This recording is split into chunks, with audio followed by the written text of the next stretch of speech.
Kailan ba nagsimula yung atake nila? Alalahanin nyo. Diba? After ako nag-resign sa DepEd? Kailan ba nagsimula yung pampabastos nila? Last year. After that meeting with the Makabayan Bloc and Martin Romualdez.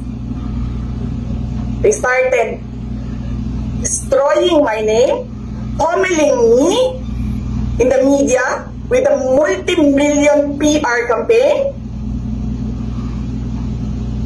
Pinastos pa nila ako ng mga pagsisinungaling nila na kesyo taksil, kesyo korap, abusado.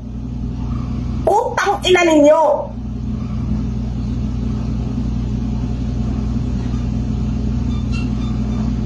Sino ang korap?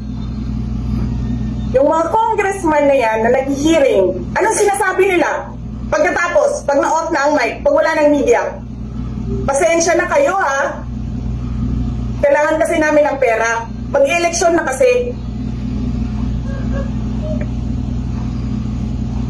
Pakisabi kay Sara ha. Hindi ko naman gusto itong ginagawa ko eh. Eh putang ina, hindi mo pala gusto ginagawa mo eh. Bakit mo sinisira pangalan ko? Joel Chua.